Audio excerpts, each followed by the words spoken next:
Hey guys, welcome back to Falcons Central Radio Show on the Pro Football Central Radio Network. I'm one of your hosts, Aaron Freeman. I'm joined by my good friend Scott Karasik. We are here to talk about the Atlanta Falcons. Got a lot on the docket tonight. We're going to talk a little bit about some of the roster moves that they've made over the past week. We'll talk about the Falcons that made the Pro Bowl. We'll talk about last week's 49ers win. We'll talk about this upcoming week's Panthers game. We will give gifts in terms of what the Falcons and maybe ourselves might receive, since this is the Christmas season and Hanukkah for others.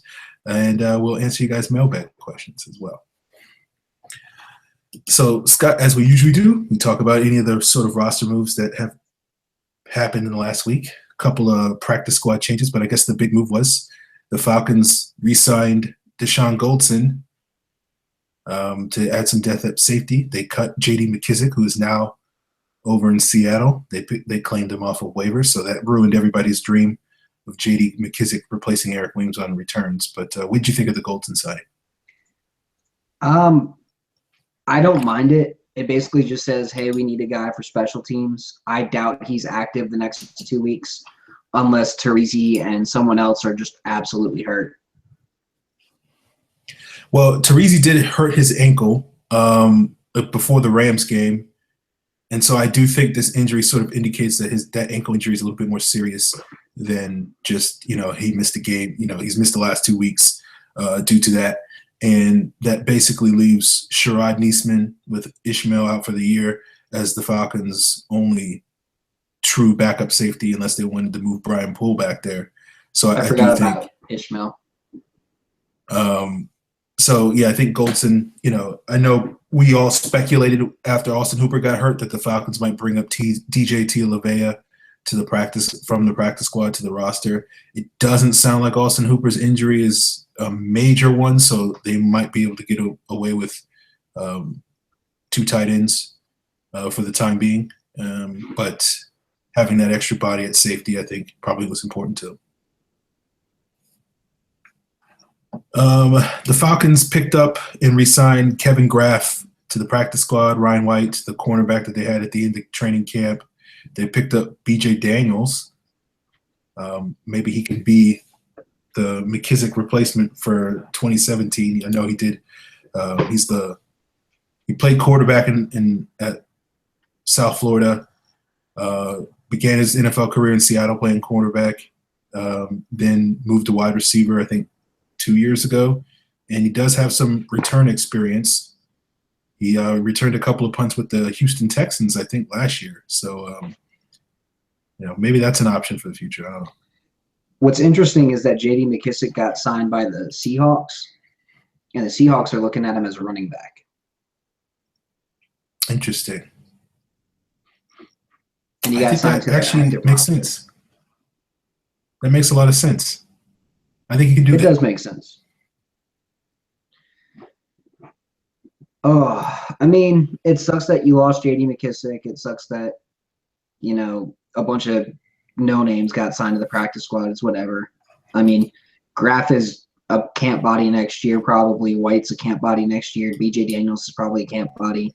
I think the Falcons end up drafting a cornerback late, a tackle in the mid-rounds, a wide receiver real late. Well, they probably won't even draft a wide receiver. Let's be honest here. The wide receivers are probably good. Yeah, probably.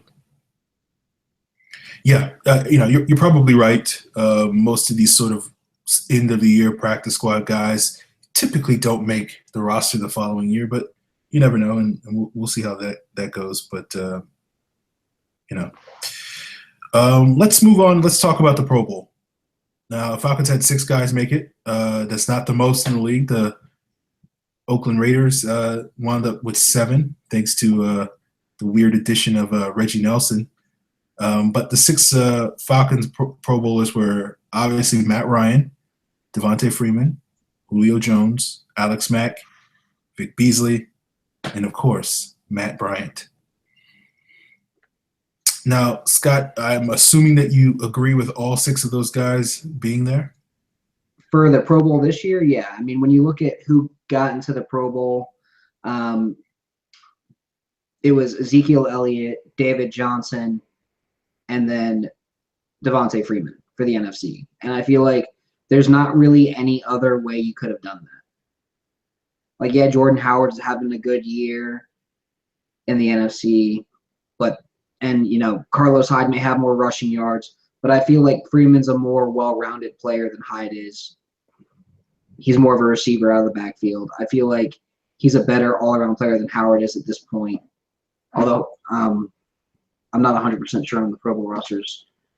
I am kind of disappointed that our boy fullback Patrick DeMarco got left out. Yeah. But for Mike Tolbert of all people. But I do think that Devontae Freeman deserved to be in the game this year. I think that Matt Bryant. When they said it was Matt Bryant's first Pro Bowl, I got kind of shocked because I feel like he's had 5 or 6 Pro Bowl years throughout his career. When he was with the Bucks, he had 2 or 3 seasons where you were like, man, that guy's a Pro Bowl kicker. When he was who else was he with? He was with the Giants, I want to say. He had a good season with them too. And you were like, that guy's a really good kicker. But I think it was the year that he kicked that 62-yarder that I was like, man, that guy's going to the Pro Bowl because he had a good year. But nothing materialized, and now the Falcons have had him for a long time, and he's probably had 4 Pro Bowl level seasons here. Say 2010, 2011, 2014, and then this year. But yeah, I would have definitely guessed if you had told me that. I would have been surprised because I would have assumed that at least one of those years, like 2011 or 2012, he would have made the Pro Bowl. Yeah. But I guess he didn't. I guess it was I don't even know who was the kicking back then. So, good for him to get that Pro Bowl at age 40 or whatever it is. Yeah. So, it's never too late, I guess. He'll definitely be the oldest player in the Pro Bowl. I guarantee it. Yeah. Unless Phil Dawson made it. I don't think he did. No, Phil Dawson's been awful this year. Yeah, so. And then Alex Mack definitely deserves it. He's probably been the second best center behind Frederick this year. Julio, best wide receiver in the league. He deserves it. Matt Ryan's been playing like the best quarterback in the NFL so far this year. Yeah. I know. I mean, that sounds very homeristic, but look at the numbers. Look at the play on the field. Look at what he's done. Even without Julio Jones, he's just destroying people. Yes, the Rams and the 49ers, but he's doing what he's supposed to do. So, yeah, I don't see any way you could argue against Matt Ryan or Julio Jones or Alex Mack in the Pro Bowl on offense. Matt Bryant's been the best kicker in the NFL this year. The only other guy that got the nod was Vic Beasley. The NFL sack leader is always going to go to the Pro Bowl. Aaron may not agree with the idea of having Beasley in the Pro Bowl, but he has made a huge step, and you could argue that he's the best natural pass rusher in the NFC right now. Okay, you can make that argument. A ton of pressure. The only issue I have with Vic Beasley making the Pro Bowler is, he made it as an outside linebacker. And he doesn't play outside linebacker. Yeah, so that's the only real gripe I have. What guy didn't get a shot at the Pro Bowl because Vic Beasley was wrongly categorized as an outside linebacker? But I think he's certainly take away at defensive end.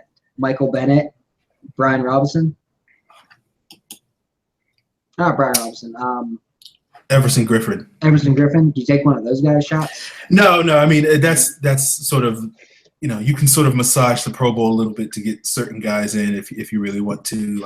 Some years I think you could probably, with J.J. Watt, I think he was usually an interior defensive lineman, but I think there was maybe a year or two where they might have put him at defensive end in case they wanted to get somebody else in the Pro Bowl. So I can't, a couple of weeks ago, maybe a month ago, I would have been a little skeptical of Vic Beasley making the Pro Bowl, but not now.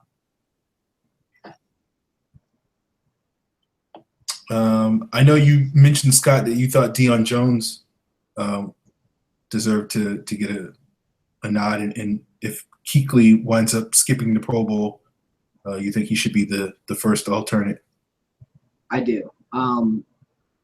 Just because you can't put a price on what he has done, and it may just be recency bias from the last 4 games, because I feel like since the bye he's been playing a lot better.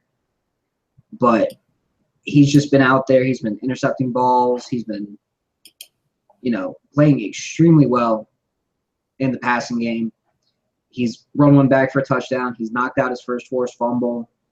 I mean, he's been lining guys up, making sure they're in the right spot, doing everything he's supposed to do as a middle linebacker. I think if Kuechly's out, you could make an argument that Deion Jones is the 3rd best middle linebacker in the NFC. That's partially because the NFC is very weak at middle linebacker. That's partially because Deion Jones has been having a very good season so far. Because if you look at the NFC East, I don't see a single linebacker on the interior that I would start over Deion Jones. If you look at the NFC North, there's not a single linebacker I would start over Deion Jones. Outside of Kuechly, Wagner, and maybe Deion Buchanan, I don't really see an interior linebacker that would deserve to go over Deion Jones in the NFC.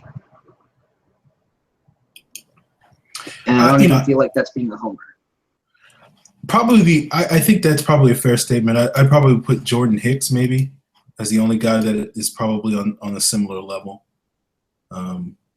But other than that, there's not anybody else that really jumps out to me either. But that's why, and I think statistically, Deion Jones is just having a way better year than Jordan Hicks, which is why you would give it to Jones over Hicks. And I know you can't look at just the fucking tackle numbers. You got to look at everything. But I do think that Deion's having a better year. But I think it's pretty close. If you lost it to Hicks, I'd be okay with it because Hicks has been having a decent season. But I think between the two of them, if one of them is going to replace Kuechly, you have to give it to you got to give it to Deion Jones. Yeah, although that's fair. I'm probably going to go with Quan Alexander, which is fucking stupid because he sucks. He still gets lost in coverage.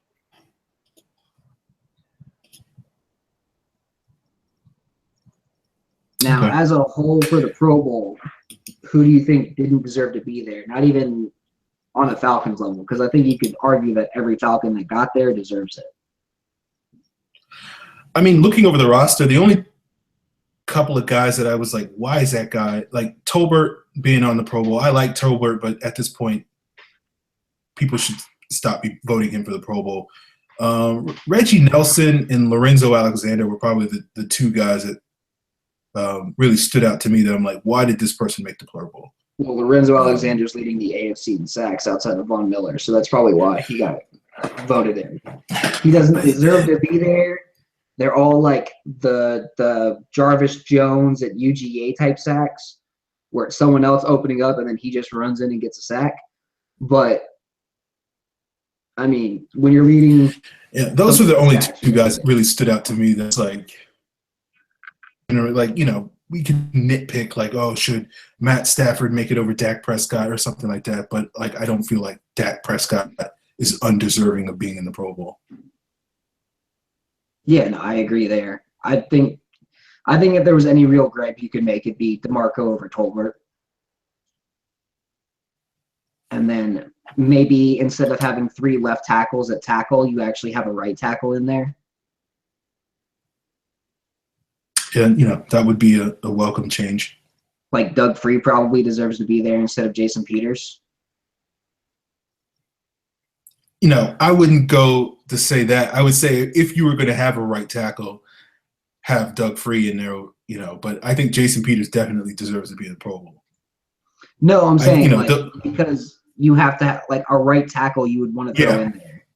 You put in Doug Free over Jason Peters. I'm not saying like right tackles get shafted on the Pro Bowl. They do. Like, I would just say, like, the 3 guys that made tackle for the NFC, Tyron Smith, Trent Williams, and Jason Peters, with Joe Thomas being the exception, those are the 3 best tackles in the NFL. So yes. it's difficult to be like, oh, those guys, who you going to shaft to, to put a right tackle in. Maybe they just need to add a right tackle and then put 4 tackles in the Pro Bowl or something like that. I don't know. I'd be okay with that too. Put 4 tackles in. Because, you basically you could argue that if you have 2 right tackles and 2 left tackles, Schrader would have made it this year too. Yeah. Yeah. And then, just looking at it, running back looks fine. Fullback looks fine. Defensive end, I don't really think Michael Bennett deserves to be there. But it's not because I'm knocking Michael Bennett. It's because he got hurt? It's not because he got hurt. I just think that the Danielle Hunter's had a way better season. And I think he deserves to have recognition for his season. Like, I don't have anything against Michael Bennett. I just think Hunter's had a better year. But, that's nitpicky. Yeah. Yeah. And it's like the Ryan Kerrigan, why is he listed as outside linebacker even though he's basically a defensive end? Well, they do play a 3-4 in Washington, so technically he is an outside linebacker. Yeah, but the Pro Bowl has always been a 4-3 alignment. You and I both know this. Fair enough. And then cornerback, I wouldn't say Janoris Jenkins deserves to be starting by any means. But what can you do about it? I think I think Jenkins deserves to be there. I don't think there's been really anybody better than him this year. I think if Trufant was healthy, he'd probably have that spot. But unfortunately, he doesn't. No disrespect to Desmond Trufant, but I don't think of how he was playing earlier this season. I don't think he would have been better than Janoris Jenkins has been this year. And look, that's coming from me, who was making fun of Janoris Jenkins' contract for the last 6 months, but he's balled out this year. He has a legitimate argument to say he's been the best cornerback in the NFL this year. Maybe Aqib Talib might have a better argument, but other than that, and then the only other name that stands certainly out deserves to be where is the one that you said earlier, Reggie Nelson. I'd agree there. How the hell he got put on the damn Pro Bowl roster is ridiculous to me. Yeah. Yeah, that's a legacy pick, I guess, because he has not been good this year. Yeah, but he has been good in the past where he deserves it. Yeah. Oy. All right. All right. Let's talk about this 49ers game. Not a whole lot to talk about. Pretty dominant performance for the Falcons, 41-13 win. They dominated the game on the ground, had a season-high 248 rushing yards, led by Devontae Freeman, who had 139 rushing yards. The Falcons' defense that is coming together gave up a season-low 165 net passing yards. That's including yards lost to sacks. And they were also able to retake the lead as the most explosive offense in the NFL because they got 11 plays of 20 or more yards, including 5 runs and 6 passes. That's crazy that they had that many in just one game. Yeah, like a normal amount in any one game is like maybe 4, maybe 5. Yeah. To have 11 is pretty ridiculous, and both a testament to how good the Falcons' offense is and also a testament to how bad the 49ers' defense is. Yeah, but I think you could easily say that the Falcons did what they were supposed to do. Like, you can't get mad at the Falcons for blowing out the 49ers and be like, oh, that was an awful game. You're like, all right, well, they did what we were supposed to do. Like, maybe going in, you're like, man, they should have won 45-13, but they screwed up on this one play. Because they should have won 48-13 because Devontae fumbled at the 1-yard line. Like, that's the only criticism that you might have on the entire game. And I would even argue that I'm not sure he really fumbled the ball before he got down. But there wasn't a good I think he did, but it's hard to tell. Yeah, it wasn't a good camera angle. But it did look like the ball was coming out before he hit the ground. But yeah, you're right. That's really the only major criticism. I thought the run defense could have done a little bit better. But that's always my gripe with this team, because I think that's the biggest weakness on this team right now. But it didn't make an impact on the game just because the Falcons were scoring so many points, and you don't score points by running the football. It just sort of shortens the game, and that's basically the only thing the 49ers did positively that kept the Falcons from scoring more points, is because they were able to run the ball in the second quarter. And so that probably prevented the Falcons from scoring like 56 points or something like that. The thing is, that's about the it. 49ers were running the ball really well against the Falcons' nickel defense with spread formations and just handoffs right up the middle, which is basically the formula on how to beat the Falcons' run defense. Because I feel like when the Falcons were in base going against the run defense, they were doing a decent job. I mean, it wasn't like stopping them for 1 or 2 yards every play, but it was like, hey, they gained 2, hey, they gained 4, hey, they gained 5. That's probably fair. Yeah, I mean, I thought it was a complete performance. Again, these are all little nitpicks. Like, why did Devontae Freeman fumble at the 1? Why didn't the run defense do a better job in the second quarter? I thought, other than that, I didn't think Robert Alford had his best game. I thought it was one of his more poor performances. He just seemed to be a little checked out. But it obviously wasn't a big deal in sort of the impact of the outcome of the game. I thought Vic Beasley would fare a little bit better against Trent Brown. He still played well, I thought, but I thought he would get a little bit more pressure going against Trent Brown. But it wasn't a big deal. They were giving a lot of help to Trent Brown, though.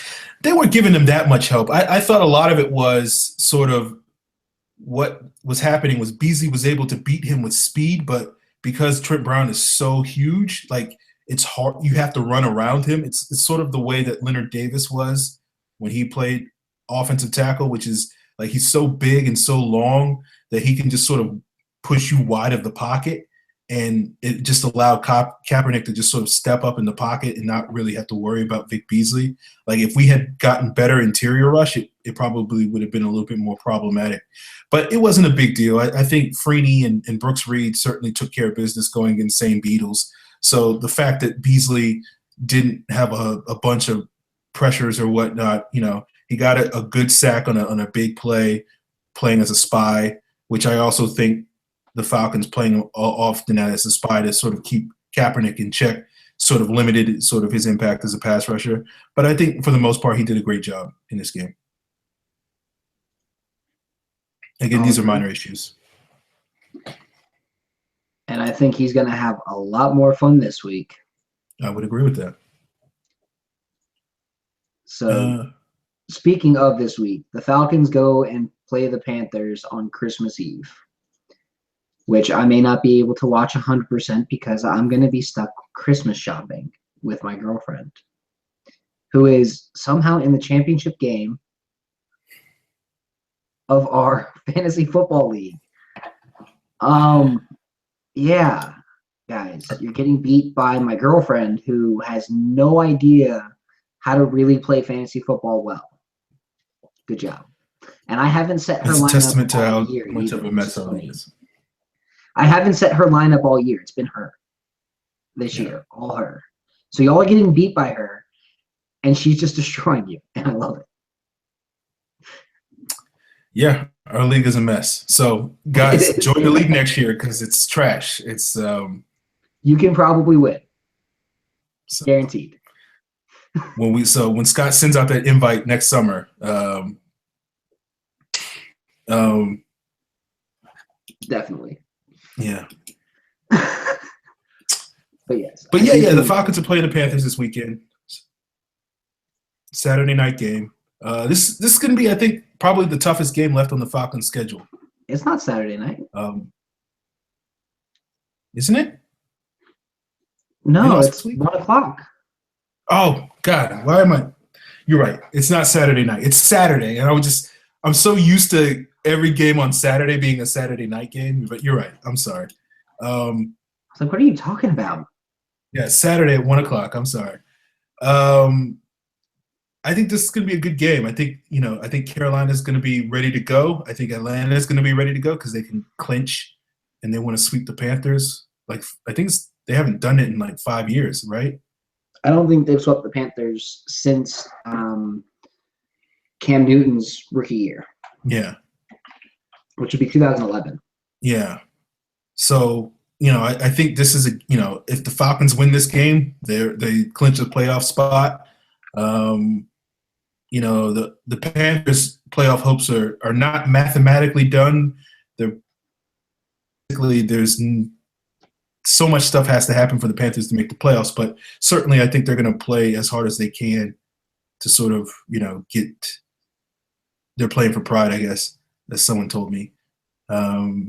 And I think this is going to be a much closer contest than the Week 4 game, just because I think Carolina's probably a little bit more prepared. And they probably won't let Julio Jones destroy them. I hope not. Those coaches get paid too. And, obviously I want Julio to do well, but at the same time, I'm like, you're going to let Julio Jones destroy you twice in a season? You didn't learn any lessons from that previous game? They need to fire that coaching staff. But I do think the Falcons will be able to sort of manage if Julio's toe injury sort of limits him. He is expected to play this week. He practiced today, so that's a good positive sign. And we'll see how big a role he has.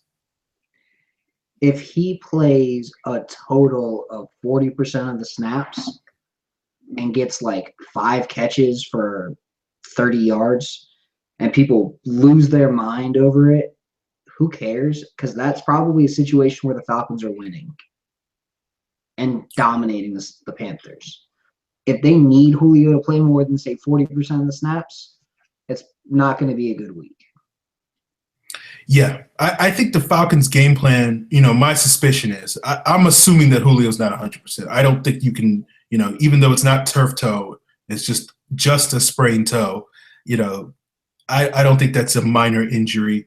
My suspicion is he will play. My suspicion is part of the game he'll be a decoy. Part of the game, they'll use him to pick and choose his spots. But I think a lot of what they're going to try to use him is to sort of pull coverage away from other players so Kyle Shanahan can go to work with Sanu and Gabriel and all those other guys, as opposed to needing Julio to sort of carry the offense by any means. I think the Falcons going to try to run the football and try to use their other options, which they've been able to use effectively these last couple of weeks and sort of only use Julio when they need to.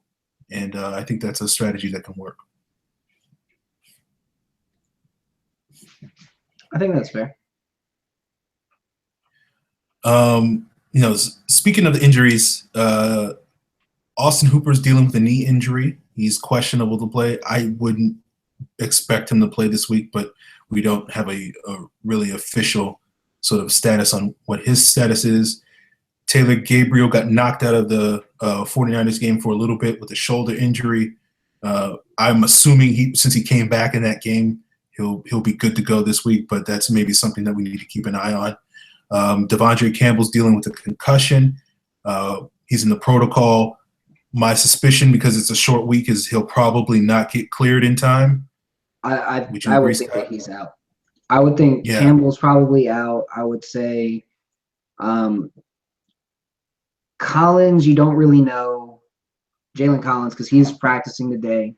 Julio, if he plays, it's 40%. Hooper may not be as questionable as we think. I think a big reason why he was listed as out was because of how late in the game the injury actually occurred. For all we know, it's just a strain of a ligament, and it's just something he had to stretch out, take a couple days rest. He's fine. And it's being blown over as way too big, or he misses 1 week and he's back next week. But I think the Falcons will be fine without Hooper. as far as Claiborne, it wouldn't shock me to see Claiborne come back even for limited snaps this week. Okay. It doesn't sound like, I know he practiced a little bit this week, but, to me, that's just sort of getting him in gear to get ready for the playoffs. I don't expect him to play in the rest of the regular season. But, maybe he's a really fast healer, but it's only been, 3 weeks since he sprained his MCL? Like, I would be shocked if he came back this week or next week at that fast a clip. So, and especially if the Falcons can win this week without him, I don't think you need to play him next week because they're already in the playoffs. So it's not a do or die sort of situation. So I think the Falcons have to be smart with sort of managing their injuries because, obviously they want to win this week. And obviously if some of these guys can help them do so, then give them some opportunities like Jalen Collins and Hooper and whatnot. But, I don't think the Falcons need to have their eyes on sort of January and, not sort of sacrifice their ability to win in the postseason just so they can get some guys on the field early and not have a John Abraham 2012 situation. I can agree. Now, for the Panthers, the injuries are a little bit more significant, I think. Darrell Williams, their backup right tackle, is dealing with an ankle injury. Don't know any updates in terms of where he's at. If he does not play, then Trey Turner, who's been starting at right tackle, their normal right guard, presumably will be able to play right tackle. I think he did get knocked out of that Redskins game pretty late, though, so his status is up in the air, I think, as well. I think either way, even if Williams plays, I do think that's a favorable matchup for Vic Beasley. Whether it's Turner or Williams, I do think the Falcons have a significant advantage in terms of their defensive line, pass rushing against this sort of beat-up Panthers offensive line. Mike Rimmers is their left tackle. They got some center I've never heard of, Tyler Larson, I think. Tyler Larson is awful. Yeah. Tyler Larson is naturally a guard. He played for Utah State. He's naturally a guard. He's just a big motherfucker, but he's not good at setting protections. He's not really great at snapping.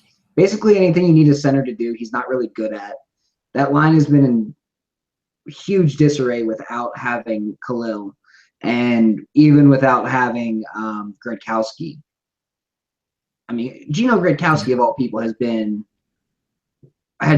one of their key players, and without him, they're out. They're missing their starting left tackle. Their starting right tackle's playing left tackle. Their starting right guard's playing right tackle, and he sucks at it. Their best player on that line, Ryan Khalil's out. I mean, take any good offensive line, remove their starting center and starting left tackle, they become an awful offensive line. Now take an already bad offensive line, remove their center, remove their left tackle. Just imagine how bad the Panthers are right now. Yeah. I mean, when Andrew Norwell is basically the rock of your offensive line, and Norwell's a good player, but folks, if you guys remember till last year, Rashid Hageman dominated him in that game. In that week 15, week 16 game. In that week 16 game. Yeah. Rashid and destroyed him. With Rashid getting a lot of nickel snaps, that's going to be a rematch this week. And so basically you're looking at Dwight Freeney versus Mike Rimmers, Rashid Hageman against Andrew Norwell, Grady Jarrett against Tyler Larson, and Chris Scott if Turner's not playing right guard, and Turner against Vic Beasley. So, that should be very easy matchups, and Cam Newton should face a lot of pressure. So I think the Panthers are probably going to try to prevent their offensive line from getting into some bad situations on some third and longs because they're going to try to run the football. And I think that's going to be the one area where the Panthers might have a strength and the Falcons might have a weakness, where I think the Panthers can sort of exploit the Falcons to a certain extent. That's one of the reasons why I've been sort of harping on their run defense being a little bit of a problem these last couple of weeks.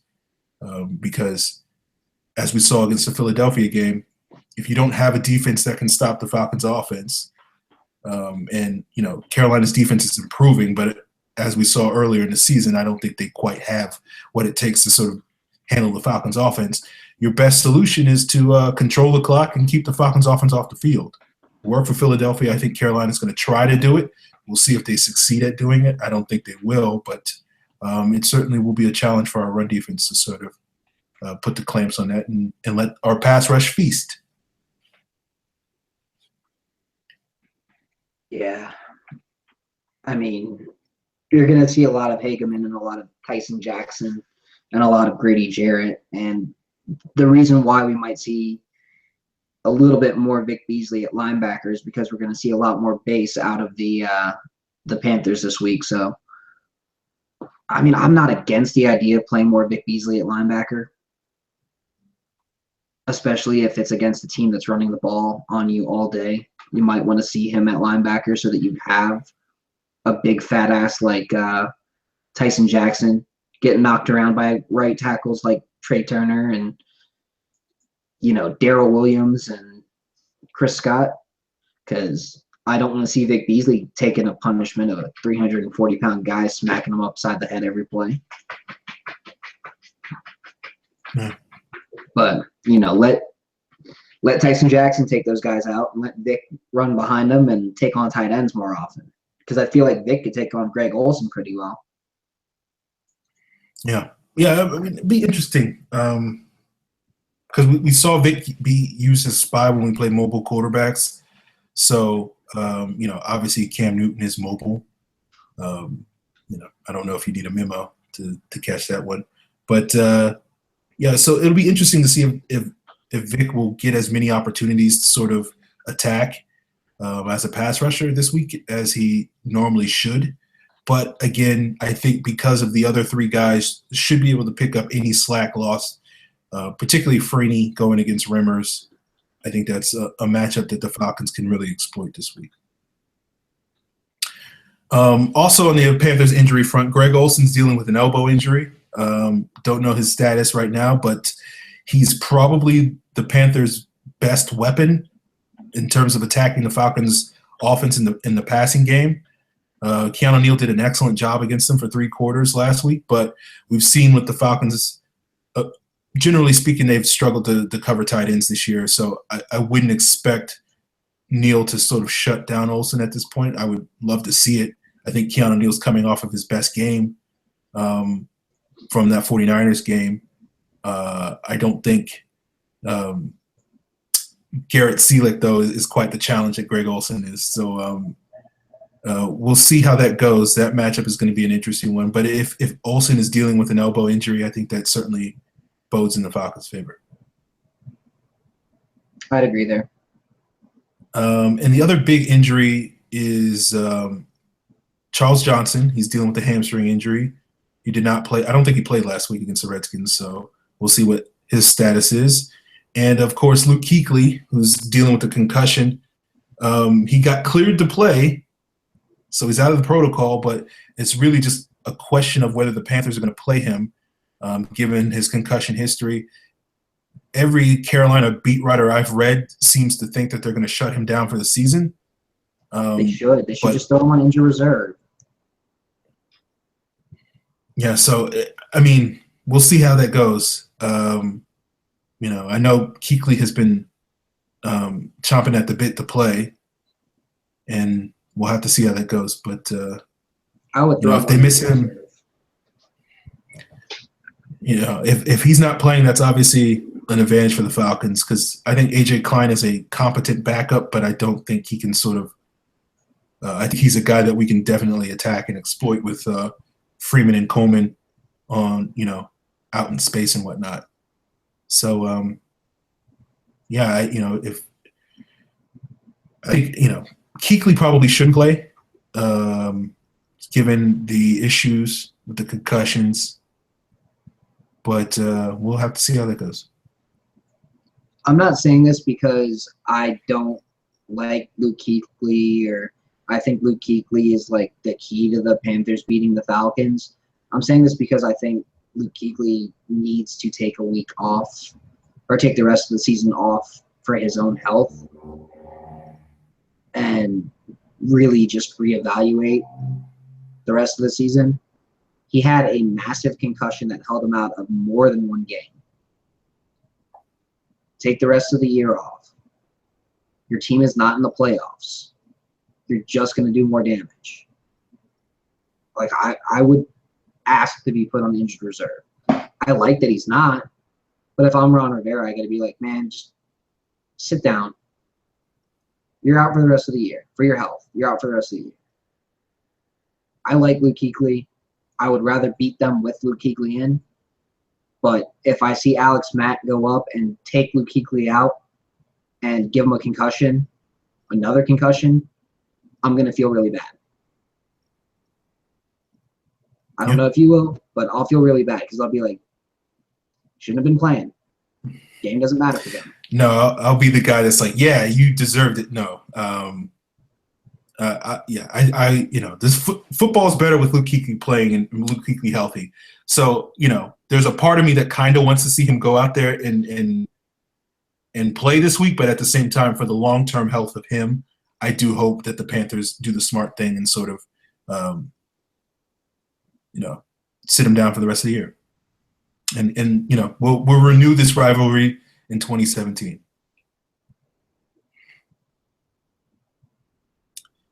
Okay, let's talk about some of these matchups. Now, one of the interesting matchups, I think, and I'm curious, Scott, because we talked about this, I think, a couple of shows ago when we were talking about, like, Jalen Collins and who matches up better against this guy and this team. Collins, we don't know if he's going to play this week, but for the sake of this, we'll presume he will come back this week from the knee injury. Do you feel like with the Panthers receivers, with, obviously Benjamin struggling this year, but he's a big body, that seems like a matchup that favors Collins more so than putting Ted Ginn on him? And we know Ted Ginn can burn. We've seen him burn Robert Alford. But we know Jalen Collins is not necessarily known for his tremendous speed or ability to, deal with vertical threats. Do you feel like it's a smart play for the Falcons to sort of use Alford to shadow Ginn so that Collins can face Benjamin and Funches, which should be an easier matchup for him? I mean, it'd be dumb to have Collins go up against Ginn because he's going to get destroyed. You got to have Alford against Ginn. I think if you say Alford, you're on Ginn, press him all day, Ginn becomes a non-factor. I think if you have Brian Poole go up against whoever's in the slot outside of Ginn, like if Ginn's in the slot, have Poole go and take on Funches, have Poole go on and take on Benjamin. Benjamin has not been good this year. I think you could get away with having someone who's not the perfect corner going up against Benjamin. And I do think Collins against Benjamin would be fine. I think Collins against Funches is probably the sweet spot matchup that you want because I think they match up athletically the best. But that's what I would go with. Okay. Yeah, I agree with that. I think I think Ginn versus Collins is just a bad thing waiting to happen. No offense to Jalen Collins. He's just not a guy that's going to deal well with fast receivers. And we've seen at times this year fast receivers getting past him, and he's been beat deep. Fortunately, he's been able to break up some of those passes because they've been underthrows. But that's not really going to be an issue against Carolina because Cam Newton's not going to underthrow anybody deep. So I just feel like you're playing into the Panthers' strengths right there if you try to get too many matchups of Collins versus Ginn. We know Alford has had his shares of struggles against Ginn in the past, but I feel like he's ready to go. After basically taking a week off last week, I think he should certainly be ready to go. And I think that's probably the best way to go with it. Have Ginn have Alford shadow Ginn, and have Collins deal with whoever's rest. I'll agree there. That's the way to do it.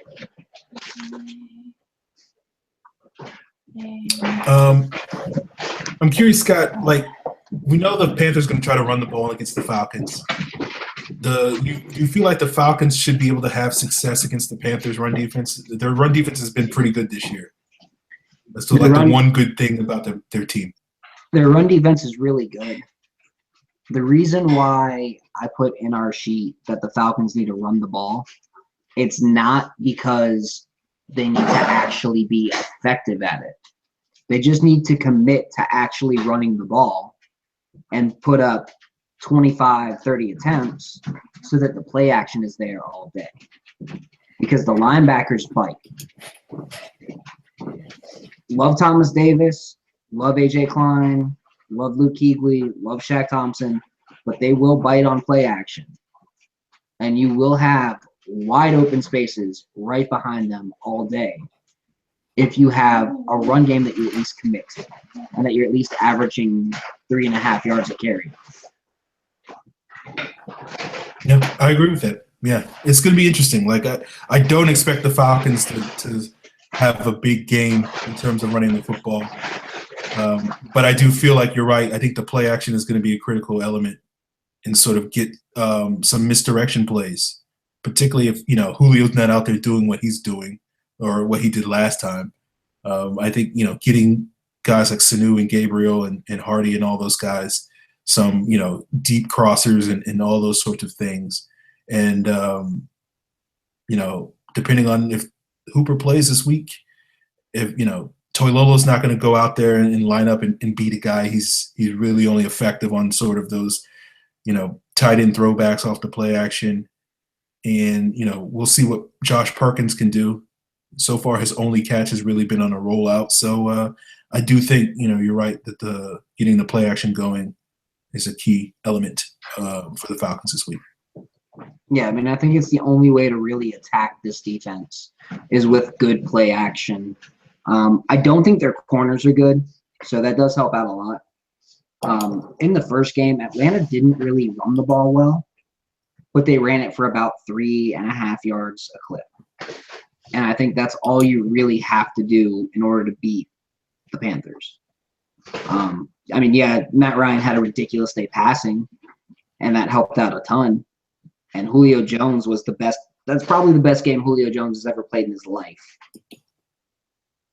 But I do think that game alone is a good blueprint for how to beat the Panthers. And I don't think the Panthers really have a way to get around that. Now, Atlanta needs to focus on stopping the run a lot more. That was something that they had trouble with in the first game. But this is where you have to have those guys like Tyson Jackson and Rashid Hageman and your boy Johnny Babs and, Grady Jarrett. All these guys step up in the middle and just eat blockers and take on double teams and force these bad runs. It's more about stopping the run this week than it is about actually running the ball.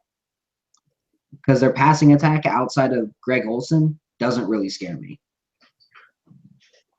Yeah, I'm with you on that. Like, I do think Ginn could get like 160-yard bomb or something like that. But, like, if that's all they can do in the air, it's really just mostly Olsen. I don't expect them to do what they did, in that 38-0 game where they're just bombing away against our defense. And I think our pass rush is certainly capable of limiting that and getting after Cam Newton. Yep. All right, Scott. You want to talk about Christmas? Yeah, let's talk about Christmas. I can't share the gifts that I got for the current league champion because she's sitting right next to me. She's got to win this week to be league champion. But I'm guessing that's what she wants for Christmas is to win the league so she can rub it in all of our faces. Yeah. So, Scott, you came up with this segment. You wanted to talk about, these Christmas gifts for the Falcons. And, What do you think is one gift that you think the Falcons need for this week? They need their least best friends, the New Orleans Saints, to give them the gift of a Tampa Bay Buccaneers loss, so that they can go into the final week of the season just worrying about seeding and not really having to worry too much about clinching the division.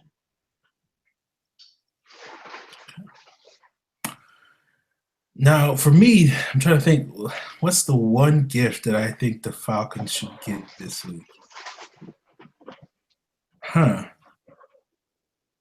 don't know. Like, obviously like the gift of a win against the Panthers, but like I'm trying to think of, is there any particular thing I want to see in this game that would be really good for the Falcons?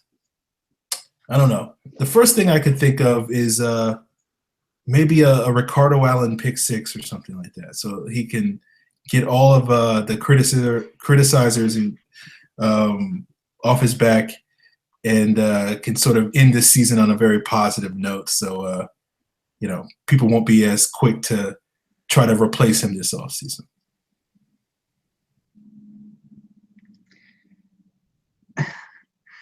Oh man, I'm gonna throw another one out there that I'd love to see.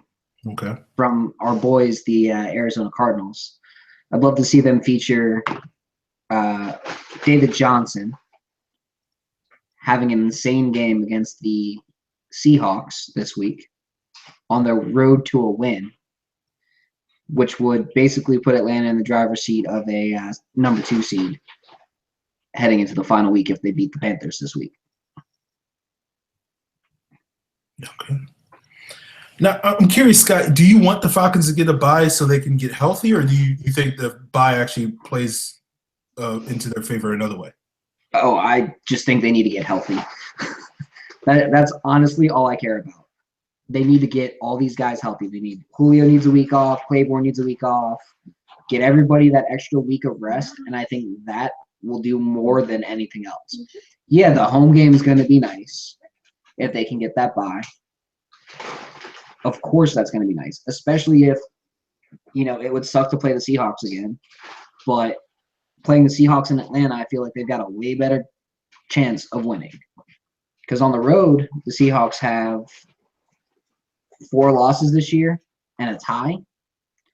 And at home, they're undefeated. Now, I realize I'm asking the Cardinals to go in and give the Seahawks their only loss at home this season. But it's what I want for Christmas. All right. Now, are you done giving gifts for this week? You want to move on to some gifts that the Falcons should get this offseason? Oh, yeah. And I'll even go by unit. Okay. I think in the receiver unit, they need to give Taylor Gabriel the gift of a nice long-term contract for about what Mohamed Sanu is making. Okay. I think the offensive line needs to get the gift of a new right guard once Chester retires. The tight end group either needs to bring back Jacob Tamme or draft a guy in the first couple rounds, and one of the deepest tight end drafts I've ever seen. Quarterbacks, just re-sign Chubb. I think you're good there. Fullback, re-sign DeMarco. And running back, I would love to see an Alfred Morris type power back drafted in the 6th or 7th round. There's a guy out of Pitt. I'm just trying to think of his name. I think he would be so good. Oh man, James Conner. Yeah. And then on defense, in the front 7, you need 2 fat nose tackle or 2 good defensive tackles. And you need to give Vic Beasley a running mate on the other side. Who it is, I don't know. Could be JPP. Could be anybody, but Vic Beasley needs someone else. The linebackers, you just got to give Jones and Campbell some more time. Let them adjust to the NFL. Let them have that offseason. I think that's going to be all the help in the world for them. And then at cornerback and in the secondary, Ricardo Allen, I've been very vocal about him this year being an average to below average starter. You can mask him. He hasn't been the whole reason why this defense has been frustratingly bad at times. I think rookie linemen and lack of depth along the front has been bigger. But the big thing you can get those guys in the back end is that running mate for Vic Beasley on the front end. Okay. You have been saying that all year long. I've been disagreeing with you on that, but at least you're consistent, Scott. So I still think he's a below average free safety in the NFL. I don't think having a below average free safety in this scheme is really that bad of a situation, though, because we're seeing it more and more this year. Allen's not really the issue. It's the rookies making rookie mistakes. That's the issue. Thankfully, they're also making flashes of greatness to where you're like, all right, this guy can improve. Yeah. I don't think this is the biggest need on the Falcons, but I would really be happy if the Falcons went out and got another really good tight end. Like, I really do feel like that would take this offense to like a whole nother level. And as Scott said, this is a really deep tight end class. I haven't really like sat down and evaluated everybody. I've seen tidbits of everybody. I've seen, the O.J. Howards and the Jake Butts and Evan Ingram and Jordan Reagan. And, I've seen some of these guys. So, like, I'm aware of them. I haven't sat down and been like, oh, I want this guy or I want that guy. But it's a really deep tight end class. And adding another really athletic tight end to this offense to team with Hooper, I think would be like a huge, huge upgrade for this offense, even more so than replacing Chris Chester or upgrading Chris Chester at right guard. Like, I think that's a move that the Falcons should make. But I also feel like, if they just replaced Chris Chester with a younger Chris Chester who's just basically an NFL average guard, I don't think their offense would suffer by any means. And I just think, like, the biggest need on offense, not in terms of a whole, but the biggest need in terms of what would make this offense improve the most, I think, is getting a tight end. So that's the one thing, if I could, wish upon a star to Santa Claus that the Falcons can get this offseason, it would be a tight end. Now, one guy that I've been watching who may not stand out to a lot of people plays at Miami. Their starting tight end, his name's escaping me right now, so I'm looking it up real quick. David Njoku, 6'4", 245-pound guy, really stands out when you're watching Brad Kaya. Gets open, understands holes in the zones, can block decently well enough. Reminds me a lot of another Miami tight end in Jimmy Graham. Not as fast, not as big, but same kind of style as what Jimmy Graham is. Can line up in the slot, can line up as that F tight end. To Hooper's more of a Y. And I do think having Hooper have another year in the NFL is going to help him out too. But I think if you got Njoku in the third round, that would be a good compliment. Yeah, I'm with you. I haven't seen that guy play, but I do think adding, a player that went to the U, the type of player that I want to see the Falcons add, is like Greg Olsen. That caliber, that really athletic sort of guy that can put his hand in the dirt and block. Doesn't have to be a great blocker, but just needs to be a competent, Austin Hooper caliber-esque blocker, and can also be that athletic guy that can sort of be an X factor in the passing game. I think Hooper is going to have a very successful career in Atlanta, but I think the one knock on Hooper is he's not really that sort of dynamic player that's going to be like a huge mismatch creator. Like what Hooper, I think, is going to be successful being in the NFL as he continues to develop is he's going to be just like a reliable blanket for Matt Ryan to hit, like on third downs and whatnot. You can just throw it up in traffic and he'll catch it. But I kind of want that guy that's going to be that sort of dude that teams are going to be like, oh, if this guy gets open, he could take it to the house. I don't think Hooper's really that type of dude, but I hope the Falcons can sort of add that in the offseason. I'll agree there. I think it's best said that Hooper is a lot like Algie Crumpler.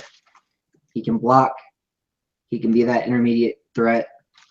He does have that ability to slip out and burn a defense, but that's not going to be where he wins every single time. Yeah. He's not going to sit there and attack the seam every single play and be effective at it. Atlanta needs that guy that can attack the seam the way a prime Tony Gonzalez was able to in 2009, 2010. Yeah. Now, on the spirit of Christmas gifts, Scott, is there anything particularly personal to you that's not football related or not Falcon related that you're hoping to get this weekend? There's one gift that I'm hoping to get this weekend. Honestly, just a new wallet because mine's all torn up. How about you? All right. With girlfriend sitting next to you, I thought this could have got really awkward. I always like socks. My house gets pretty cold, so You like socks. A nice warm pair of wool socks is always appreciated in Aaron Freeman house. A nice pair of wool socks for Aaron Freeman. Easy. He's easier than you. Yeah, she says you're easier than I am to get gifts for. Yeah, I'm laid back. All right, let's jump into this mailbag. All right, let's do that. First question comes from your boy J94. Who do you guys want us to face in the playoffs, hoping we get Seattle and Atlanta? We need revenge. If Atlanta goes and gets that number 2 seed and Seattle is the 3 seed and Atlanta plays Seattle in the first playoff game this year, I would love that game. I will personally buy tickets for that game. I'll spend whatever it's going to cost to get tickets for that game because that would be the game to – I want to see Atlanta destroy Seattle because I think without Earl Thomas and if Julio Jones is healthy, which with a bye week in Atlanta he would be, Atlanta would absolutely destroy them because their free safety, Steven Terrell, in the NFL. And the Seahawks were lucky that they had Earl Thomas healthy for as long as they did because Terrell makes the Panthers and Saints safeties look competent. He makes Trey Boston and Jarris Byrd, the empty shell of Jarris Byrd that got juked out by Devontae Freeman 6 times, look competent. He makes Chris Conte look like a competent free safety. He makes the Rams safeties look like competent free safeties. Okay. He's awesome. Strong words with the Chris Conte comparison because Chris Conte is horrible. So there you go, folks. If you make Chris Conte look, if you're worse than Chris Conte, then you're terrible. I don't really have I think of the potential playoff teams, I think Washington and Detroit are obviously the 2 easiest matchups for the Falcons. So, I would love to play one of those 2 teams in the postseason in terms of just sort of I'm not as big on the Falcons getting a bye. I understand why people want that to happen because, they could use an extra week to rest up.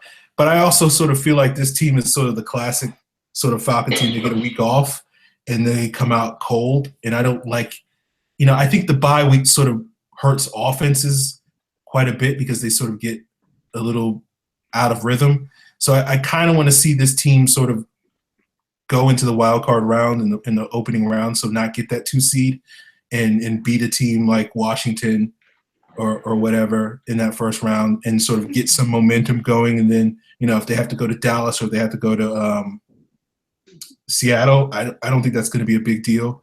I would love to go to Dallas. I don't think Dallas is a good matchup for Atlanta, but I also feel like consistently in this league, when quarterbacks make their first playoff start, they play poorly. Just like they just get jacked up on emotions. And I would love for the Falcons to face Dak Prescott in his first playoff game, and get an opportunity to upset the Cowboys and get to the NFC Championship game. Jelani234 asks, to me, the biggest concern heading into the playoffs is our run defense. Do you feel the same? Yes and no. The film, I feel like the Falcons allow a lot more rushing yards when their nickel defense is on the field, going against shotgun plays, than really any other spot. I think if it's a line them up and run right at them situation, Atlanta can handle it a lot better. Don't get me wrong, they allow their fair share of yards in those situations, but you're looking at an average run defense there versus Atlanta's awful when their nickel is on the field and playing run defense. They just do not do well. So the best thing that a team can do is spread Atlanta out and then run the ball. I am with you, Jelani. This is the worst part of the Falcons roster right now, their run defense. And I don't think it's just simply, their nickel run defense is bad. I think it's their base defense has been pretty bad as well. And even though I just mentioned that I would love to play the Cowboys, I also am afraid of the Cowboys because of their offensive line's ability to just, whether it's our nickel defense or our base defense, I just think their offensive line is of the caliber where they could just, roll over us and sort of really win the game by running the football and controlling the clock. So I do feel like that is sort of the recipe to beating the Falcons, because I don't feel like there's any offense that we're going to really face that's going to be able to put up a ton of points and get into a shootout with us. Like maybe the Lions, maybe the Redskins if we just, for whatever reason, can't cover Deshaun Jackson or Jordan Reed. But I don't feel like any of those, I don't think we have to worry about winning a 45-41 game in the postseason.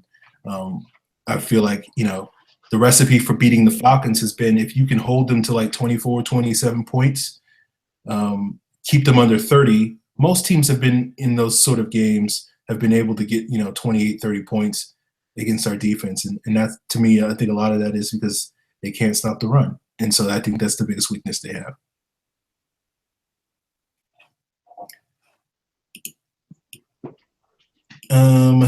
Abraham Luez asks, is Atlanta's offense a better offense than Dallas comparing position by position? Dallas has a better offensive line at all 5 spots. There's no question there. You could argue right tackle that maybe Schrader's better than Free, but I would say all 5 spots, Dallas has a better offensive line. Now, going wide receivers, Atlanta has a better wide receiver group. Tight ends, I'd say Dallas has a better group. Running backs, I think it's a push. Ezekiel Elliott is a damn good running back. However, I think the Falcons, when you're looking at the backups, Coleman blows Morris out of the water. So I'd say the running back group is about a push. And then Matt Ryan is a way better quarterback this year than Dak Prescott has been. Prescott's been good, but he hasn't been forced to do everything that Ryan's been doing. Ryan's been having full field reads, rollouts, just a way more open playbook than what Prescott's been doing. And he's been asked to do a lot more in Atlanta. Okay. I think quarterback is obviously the one position where the Falcons have a significant advantage. I think Dallas is definitely better on the offensive line. I think their tight ends are better. I think their running backs are better. I think Zeke is better than Devontae or Coleman. I think Lance Dunbar is very underrated and offers similar traits as Coleman, not quite to the same level. I think Morris is basically a starting running back that's a backup because of Dallas's depth. And, Darren McFadden's not horrible either. So I do feel like they have the better depth at that position. Maybe if I would give the Falcons the edge just because I think Patrick DeMarco's better than whoever their fullback is. I do think the wide receiver position is closer than probably most people would assume. I think I would certainly give the Falcons the edge, largely because Dez is not playing like Dez this year. But if this was like peak Dez, I think I would probably say that it's about a push. Like peak Dez and peak Julio basically cancel each other out. I think Terrence Williams is probably slightly better than Mohamed Sanu just because I think he has that vertical potential, but they're both sort of average number twos. Cole Beasley's a really good slot receiver. Him and Taylor Gabriel are different types of players, but I think they're equally good at what they do well. And I think Bryce Butler is an underrated number 4 receiver and probably about as good as either Robinson or Hardy. So I do think Dallas's wide receiver core 1 through 4 is similar to the Falcons receiver core 1 through 4, but I'll certainly give the Falcons the edge. Julio at this point is much better than Dez Bryant is right now. Mm-hmm. Okay. Robbie Bennett asks, who do we match up better with in the playoffs, Packers or Giants? Oof. Packers? Maybe. I honestly don't want to see either one in the playoffs. Ideally, the Packers don't make the playoffs and the Giants lose to Dallas. Because I think Dallas might be Atlanta's best matchup. Okay. Yeah, I think the Packers are the much better matchup for the Falcons. I think the Giants actually are a pretty tough matchup for the Falcons, at least defensively, just because I do think Jenkins is playing very well. I don't think he'll shut down Julio, but I do think he can go toe-to-toe with Julio. Dominique Rodgers-Cromartie has always played Julio fairly well in the past, so I do think they have the cornerbacks to deal with it. Landon Collins is playing very well. Their defensive line is been one of the top 5 defensive lines, and we know this season the Falcons have struggled. Teams can win in the trenches. I think the Giants would have a very similar strategy to the Eagles, which is try to rush with 4 and get pressure with 4 and drop 7 into coverage to deal with the Falcons' plethora of weapons. And I think the Giants have the personnel that they could reasonably do that and hold the Falcons' offense at bay. They wouldn't shut us down, but they could keep us, in that 24, 27-point range. And then, we don't really have anybody that, without Trufant, we don't really have anybody that can deal with Odell Beckham. Now, I know the Giants don't have a whole lot else on their offense other than Odell Beckham, but, given if Robert Alford is going to be primarily responsible for covering Odell Beckham, and we saw what happened last time, like it just wouldn't, I don't like that matchup at all. And so I think the Giants have a formula for success against the Falcons that I don't necessarily think Green Bay quite has. But yeah. Robbie Bennett's next question is, can we beat the Cowboys in the playoffs even if they rush for 150 and 2 touchdowns on us? Yes. I do. I think the Falcons can beat the Cowboys in the playoffs if they run for 150 and 2 touchdowns. Yeah. If given my opinion of our run defense, if we only held the Cowboys to 150 yards, that's a successful day for our Falcons run defense.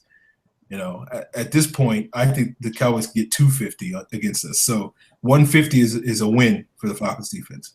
I think the Falcons basically load up with 8 in the box against the Cowboys this year and basically say, hey, beat us with your rookie quarterback.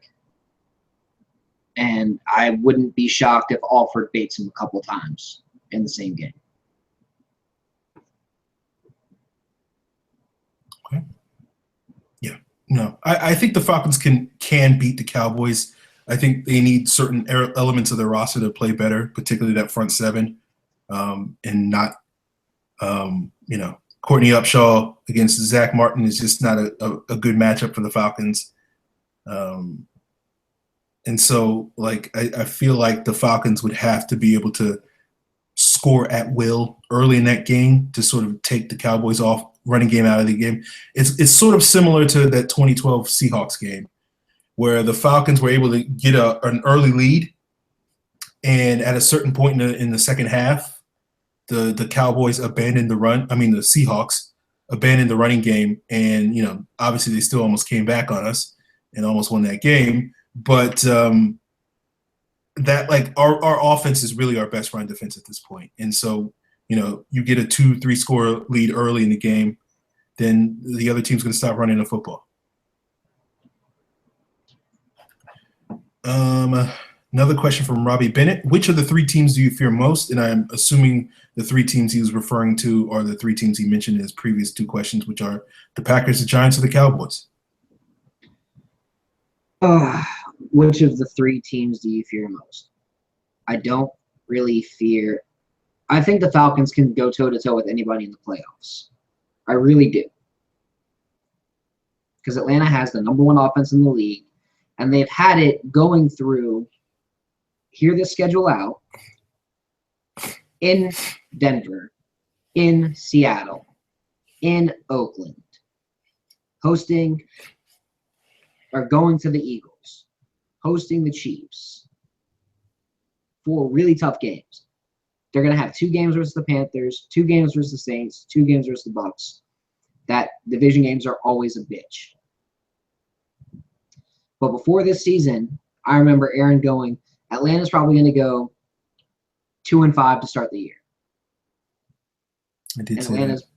Atlanta's probably going to get blown out in New Orleans against the Saints. They're probably going to lose to the Broncos. It's probably not going to be close in Seattle. The Chargers are going to beat the Falcons. All stuff Aaron said to start the year. Now, they kept it close against the Seahawks. They kept it close against the Chargers. Of Atlanta's losses, of the 5 losses, 4 of them are within 1 score. In 1-score games, Atlanta is, 2, 3. Atlanta is 3-4 in 1-score games. And if you ask our good friend Tyler Lassard, I should say, 1-score games are basically a coin flip in the NFL. So Atlanta more or less is below average in 1-score games, and they're still 9-5, leading their division. And I would say the only reason why they've lost 2 of those games is because bad calls by the refs.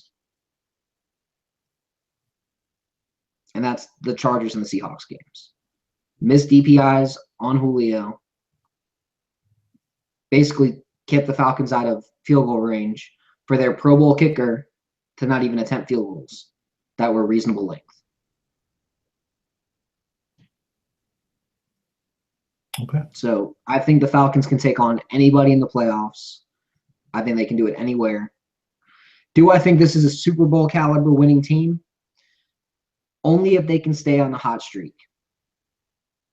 If they can ride 4 dominant wins going into the playoffs, magically have the numbers 2 seed going into the playoffs, host the home game after taking a week off and getting healthy, yeah, this could be a Super Bowl winning team if they stay hot in the playoffs.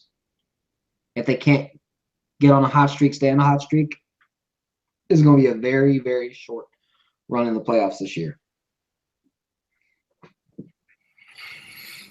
Yeah, I mean, I think the Falcons are certainly capable of beating anybody. There is no elite team in the NFL this year.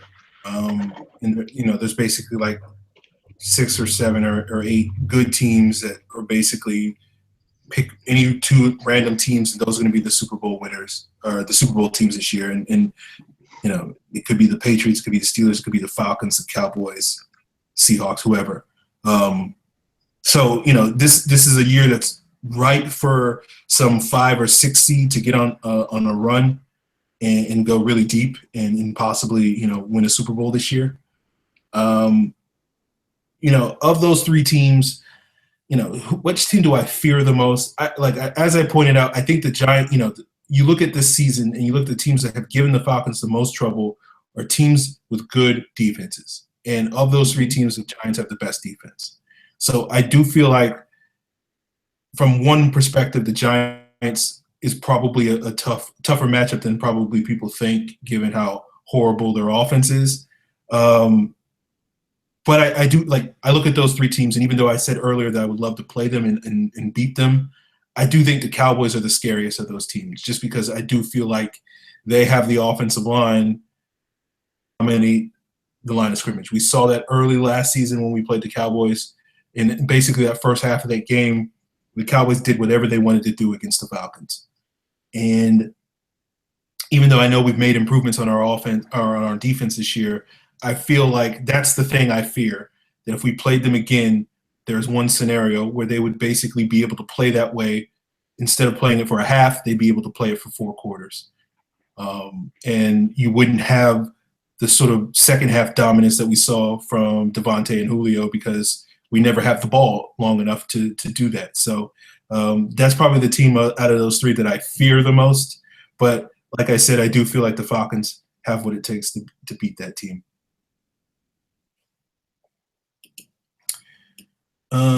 Abraham Lewis asks, if this current Atlanta team had last year's schedule, what would be the Falcons' record? Probably 13-3. Last year's schedule was just shitty. Like it was a joke. You had the Jaguars. You had a really bad group of NFC South teams. The Saints were bad. I mean, I think they probably do a lot better against the Panthers with this iteration of Vic Beasley than last year's iteration. I think, they got to go against Josh Norman again, but they probably split those games with Carolina. They probably sweep the Saints, which they probably should have done last year, if we're being honest. They probably sweep the Buccaneers like they probably should have done last year. They probably beat Indianapolis. They stand a much better chance against Minnesota this year with the current iteration of the Falcons against last year. I think they could be a 13-3 team. I would see 3 losses on the schedule from last year's versus this year. I think Atlanta would probably lose, and these are going against last year's iterations of these teams. They'd probably lose to Carolina once.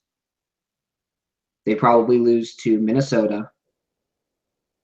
And they'd probably lose to Washington, the game that went to overtime. Okay. Yeah, I'm basically in the same boat. I think, they probably would be about a 13-3 team. I think last year's Minnesota team would certainly still give this team trouble. I think they probably split with Carolina. Certainly the 15-1 Panthers, that's probably. And they probably slip up against another division team, either the Saints on the short week or the Bucs or something like that.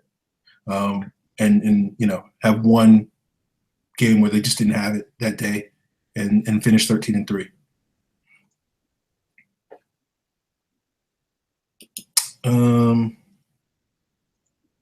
D-Rock the Party asks, what do you think of Atlanta having the highest point differential through the first 3 quarters by 18 more points than New England?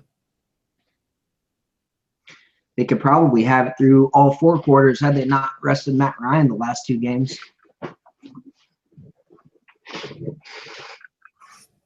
mean, it's an interesting stat.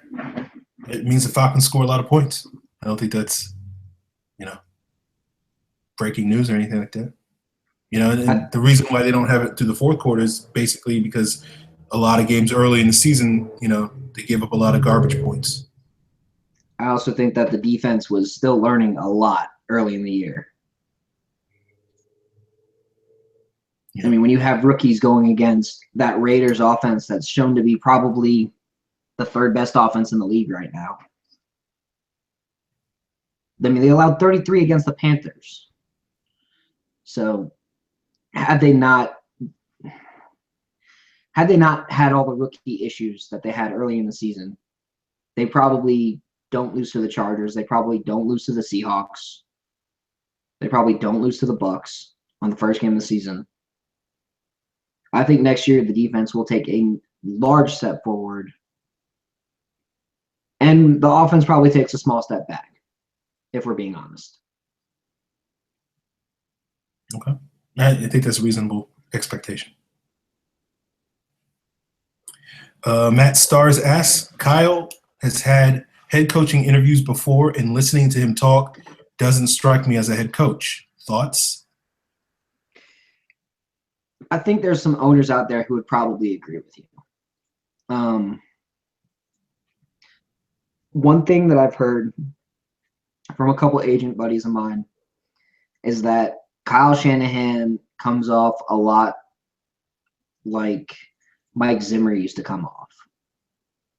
Very abrasive, very frustrating to deal with, kind of a know-it-all, but has his heart in the right place. Like, he's trying to win games. That's all he cares about, is winning. And it does rub some owners the wrong way. There will be a couple owners that are like, I am not hiring this guy. This guy's an asshole. That's just the way the NFL works. There is politics behind it. Now, whether Jacksonville is one of those owners, whether LA is one of those owners, I don't know. But, I mean, I honestly think he's going to have a couple years where he's interviewing, and no one hires him because he comes off the way Mike Zimmer did. Okay. Yeah, there's some people that are like of the foregone conclusion that Kyle Shanahan is going to get hired away. I'm not at that point. I see it similarly to Scott does. Like, I feel like he will certainly be a very hot commodity. I don't know whether or not he's a great fit anywhere, and I also don't know if he's just going to up and leave for the first team that offers him a job. Now, I do think there are some cities that he would be willing to listen to. I do think he'll be an option in LA.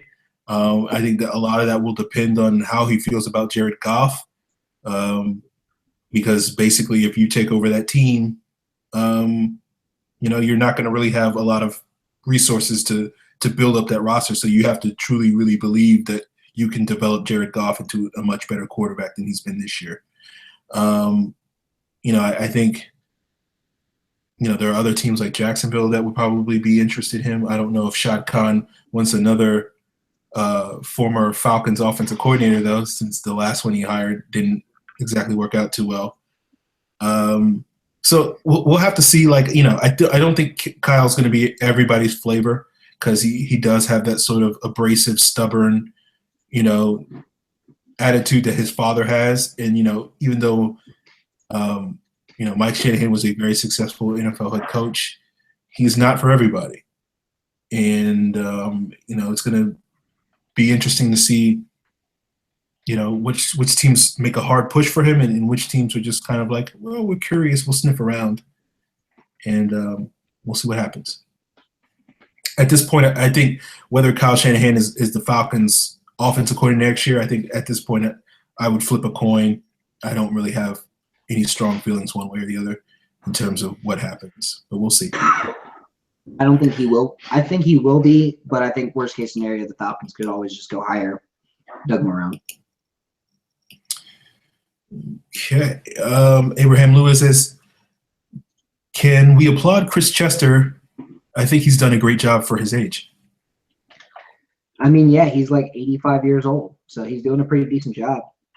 We can applaud him for, not dying.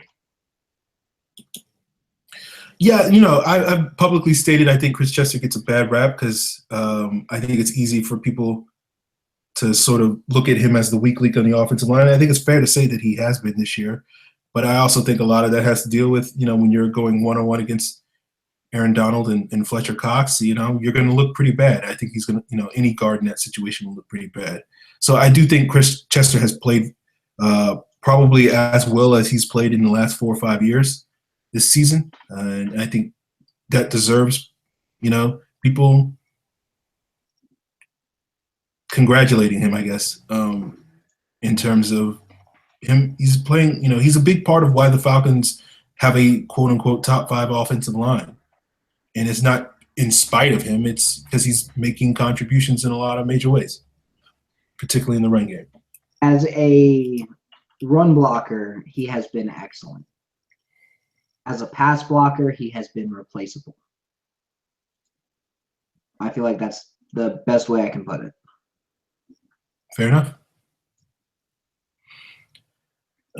Abraham Lewis asks, why is Matt Ryan overlooked by the media? His statistics are amongst the elite company with all-time greats. You're going to hate my answer because he plays for the Atlanta Falcons. Yeah. I think someone asked a similar question last week about why didn't the Falcons not get it. Like, if you've been a Falcon fan for long enough, then you just sort of know that until the Falcons, start winning big games, as they say, no one's going to really give them a lot of credit. Like, all season long, a lot of the narratives have been, is this going to be the year the Falcons tank again at the end of the season? They started 5-0 last year. Look what happened to them. And I think, Matt Ryan is hurt by the fact that he only has one playoff win in 9 seasons. And so until he starts winning some more playoff games, whether that's right or wrong, people aren't going to give him sort of the credit that he deserves to be among, some of the best quarterbacks that have ever played in terms of the type of season he's had. And it is, statistically speaking, it is one of the best seasons any quarterback has ever had. Basically, unless Ryan throws for a 5,000-yard season with 40 touchdowns, don't expect him to win the MVP. As bullshit as that would be, don't expect him to get it. Yeah, I don't think he's the favorite. I do think he's got a shot, though, because I think it's a very muddied field this year, and I don't know if there's a clear favorite. I think Brady is probably the guy that's probably going to get it, but I do think these last 2 games certainly could play a factor into it, because I think we saw this past week against Denver, Brady's starting to miss Gronk now, and he's not going to probably have these sort of monster games to really sort of put himself back in statistically at the top of the league again, where Matt Ryan should, even if he sort of struggles this week against Carolina, he gets to play the Saints defense the week after. So he's a week away from throwing for 4 touchdowns or whatever. So we'll see how that goes. Yeah, I mean, there was a graphic that was shown earlier in the week by Scott Kasmar from Pro Football Reference. Basically compares Ryan to Brady and their head-to-head games. I'd love to see what Ryan looks like against pretty much any of these other quarterbacks in head-to-head games, because I feel like he's probably better in almost all of them. I'm glad we're not hearing Russell Wilson's name thrown out there anymore, just because you don't have to sit there and argue about the running element with idiots, because that's always like, oh, quarterback's supposed to run the ball or supposed to pass the ball. Quarterback's supposed to run the ball. Quarterback's supposed to have his offense score points. And the Falcons offense does that better than any team in the league by almost a full touchdown. Yep. All right. Abraham Lewis, his last question is, what are the chances of getting JPP, and how would the D-line look if so? Are there better options? This offseason, it all depends on if the Giants allow JPP to walk. Now, I don't think that JPP is going to stick around in New York based on their cap situation, but that could always change. There's really not a better option in free agency than him. I mean, you could argue that Nick Perry would be a good one, but I mean, in terms of edge rushers, there's not a guy better than JPP that'll be out there. And that's just because JPP is a freak. I like Devin Taylor, but Devin Taylor's not really great. And he's not really a great fit for that Leo spot. I like Nick Perry. I really like Melvin Ingram. But I don't think either of those guys are going to be available. if we're looking at it in a realistic sense. Chandler Jones, I love him in Atlanta, but again, I don't think he comes here. Mainly because I think he sticks in Arizona. You know, if Chandler Jones is somehow available, you go out and get Chandler Jones. If Melvin Ingram is somehow available and wants to get the hell out of San Diego, which I can't blame him if he does, get out of there. Like, go ahead and get him. Okay. Yeah, you know, I think JPP is probably likely to leave New York. I don't feel like nothing that has occurred in that situation over the last year or two indicates that either team is particularly enamored with the other one, either party, I should say. So I do feel like after they paid Vernon and after they paid Harrison and also with Hankins hitting the market, I don't know if they have enough money to pay another top edge rusher. So I do think JPP is probably likely to hit the open market. He's likely to make a lot of money. You know, I think Scott named a couple of guys that are, you know, I think probably Ingram is probably the only guy that you would really put in terms of edge rushers that's on that same level. You know, I think there's a couple of other guys out there. And Ingram is one of those guys that he's from North Carolina. He went to school right outside of Charlotte. He'd be someone that you'd want to sign because he might go to Carolina. And you'd rather have him here than in Carolina. Yeah. I mean, like, I'm looking at the free agent list. You know, you got Peppers. I think Peppers still has a little bit left in the tank, but at this point, he's probably more of a situational guy. Same thing with DeMarcus Ware and Robert Mathis. They're basically, you would look at those three guys as like replacements for Dwight Freeney if Freeney left or retired, just sort of in that same role. If you're looking for like an every down guy, I think it's JPP, it's Ingram. I think Jabal Sheard is up there. Obviously, Chandler Jones. And like Scott, I think it's likely that the Cardinals will re-sign Chandler Jones. I think Ingram is probably your best fit. And if you want a dark horse, it's Nick Perry.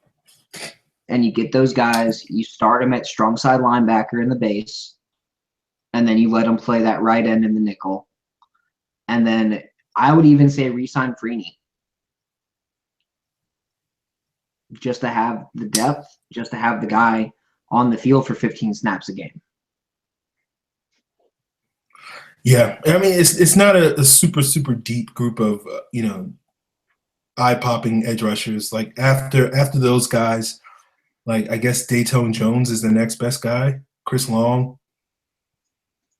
Yeah, it's not anybody to write home about. You're better off at that point looking into the draft, looking at guys like Derek Barnett, Tim Williams, Carl Lawson, you know, Takaris McKinley, any of those guys that might fall. Yeah. Yeah, and I think, you know, to answer the other part of your question, how good would the D-line be? I think you want a guy like JPP because he's able to play on either side of the line. I think he's a really good left defensive end, probably more so than right defensive end. Because similarly to Beasley, his athleticism is just a tougher mismatch for right tackles. But I also think he can play that Leo in the base and be that sort of every down player, edge rusher that I think the Falcons lack right now. That other than Claiborne, I don't necessarily know if they have that guy on their roster right now. So I think JPP could be that, and I do think adding those types of players, guys that can also play both base and nickel, is sort of what the Falcons need this offseason. And JPP could also play strong side end in the base. There's no reason why he couldn't play in a role like what Michael Bennett does. That's the other thing. Like, I wouldn't be opposed to signing JPP and signing a defensive tackle like Avery Jones and then going out and drafting a Leo in the first round. So where you have three guys, you have Vic and JPP and that first round guy, and you just rotate them. Okay. Derek D-Rock the Party asks, if Robinson leaves this offseason, do you think Fuller will replace his job as Julio's deep threat backup? Who, if not him? I mean, Gabriel's kind of that guy right now, if we're being honest. But if Robinson leaves, I mean, Fuller can do it. He's got the speed. He's got the ability. He's probably healthy right now, if we're being honest. They could probably activate him off the injured reserve if they really wanted to. His hamstring wasn't like a hamstring tear. It was probably like an 8-week injury. But they put him on injured reserve so they could stash him for a year. Because they didn't really need him. Yeah, I mean, the issue with Fuller is he was never really used as a deep threat at UCLA. So he has the tools to do it, but he just never was asked to run vertical routes. He was basically, 1 year where he was a starter, he was basically a slot receiver that ran a bunch of quick throws and hitches and screens. And then he moved to flanker, the Z receiver spot. And, he was sort of an afterthought after guys like Duarte and who was the other wide receiver that they had that got drafted. Whoever the other guy was, and he was basically like the fourth receiver this past year. So, like, he's never really shown that he's a good deep threat. He has speed to do so, but I think that would be, at this point, I wouldn't have too much expectations on sort of Fuller making an impact, particularly on offense in Atlanta. I could be wrong, but I just think that it's not really where his bread is going to be buttered. If he's going to make an impact, it's probably going to be on special teams. And, I think the rules sort of prohibit teams from really exploring it to its fullest potential at this point. So, maybe Fuller surprises and winds up being a key contributor for the Falcons. But at this point, I think, I wouldn't put too many apples into that basket in terms of expecting much from him moving forward. In terms of replacing Aldrick Robinson, to be clear, I don't expect Robinson to leave elsewhere. I don't even know if he's played an NFL snap for a team that wasn't coordinated by Kyle Shanahan. So I feel like if he knows what's good for him, he's going to stay in Atlanta. But, maybe someone else will come along and be like, yeah, we'll offer you a bunch of money to be our deep threat. I'm looking at the free agent list. If you're looking for like a similar fast guy, Marquise Goodwin would be on that list.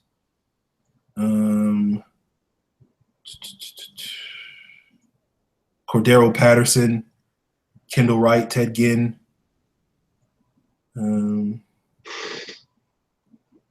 Terrence Williams, Kenny Britt, all those guys can get deep. Brandon Tate, I don't know, he's getting up there in age. I don't know how much speed he has left. So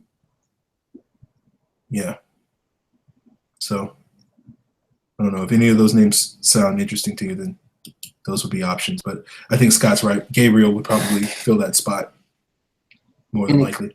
They could always just draft Speedy Noyle out of Texas A&M. Okay. Or Levante Kermit Whitfield Jr. out of Florida State. Okay. July 234 asks, what is the biggest offseason need next year for the Falcons? Ooh. Aaron may not love this thought, but I think a right guard who can actually pass block. I think if you had a guy who could pass block at that spot, you could teach him how to, run block in his own scheme. But you don't have a guy who can sit there and hold up against Aaron Donald. Or for use of division guys, Kawan Short and Gerald McCoy and Sheldon Rankins, the three guys at 3-tech that are all basically like, yeah, let's go against Chris Chester because we're going to destroy him. Okay. Well, my rebuttal to that is unless you draft Zach Martin, no one has a guard that can go up against Aaron Donald. So I think Dan Feeney can. Okay. I don't have that high opinion of Feeney enough to say that he can block the best defensive player in the NFL, but he's a pretty good player. I don't know if he's that good, but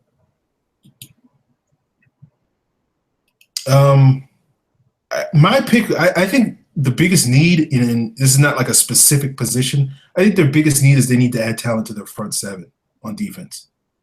Like I think that's the biggest glaring issue on this team right now. I feel like they can, Chris Chester's a replacement level guard. It hasn't really held back their offense all that much. So I don't feel like that's a huge need for the team. They just can get, if Wes Schweitzer's up to the task, I think they can get by with Wes Schweitzer. I'm not going to sit here and tell you that it's going to go swimmingly, but I think they can certainly function, at a reasonably high level by replacing Chris Chester with an average player. I think the one thing that they probably won't be able to get by with again is not having playmakers on their front seven. And I think whether that's getting another edge rusher, that's getting a monster D tackle, that's getting a Bobby Wagner-esque inside linebacker, the team with Deion Jones, I think those are the biggest needs. I think the Falcons need a talent upgrade in their front seven. And I feel like that's what's the biggest need. And it's not necessarily position specific. I just think, if you see a great middle linebacker out there, then draft him. If you see a great weak side linebacker out there, then draft him. You don't have to be in this sort of frame of mind like, oh, let's get a D tackle, let's get a D end. I think it's funny because last year the two players that I, other than Miles Jack, that I wanted the Falcons to get the most were D tackle Sheldon Rankins and free safety Carl Joseph. And, fast forward to now, those are the two positions that everybody wants to draft. And not to be like, I told you so or anything, but like, had they been able to take care of those spots last year, they wouldn't be a problem. Then they would have other issues. But it's one of those things where like you just can't get into this, this need-based, like what's our biggest weakness and let's patch that up. You just got to go out there and get the best players. As our good friend D. Orlando Ledbetter would say, just draft the best player available and make sense of it later. To be fair, that was his rallying cry to go take Todd Gurley over Vic Beasley. And what he's realizing now is that Vic Beasley really was the best player available. Like I had been saying on draft day. But no, I mean, if they can get Zach Cunningham, after a trade down into the top of the second round, I'm okay with that idea. I also don't really think the Falcons need to use a first-round pick. The draft is pretty deep, about 40 guys this year. And I think after about 40 to 45, it takes a large drop-off. So unless you're getting 2 picks in that first 45, just trade down and pick up that extra third or a fourth and a fifth, Get the extra picks, trade down, and go that way. Okay. D-Rock the Party asks, if we finally cut Tyson Jackson this offseason, do you think we could see a Vance Walker reunion? No, I think if the Falcons are cutting Tyson Jackson, it's basically them saying that Rashid Hageman is going to play that role.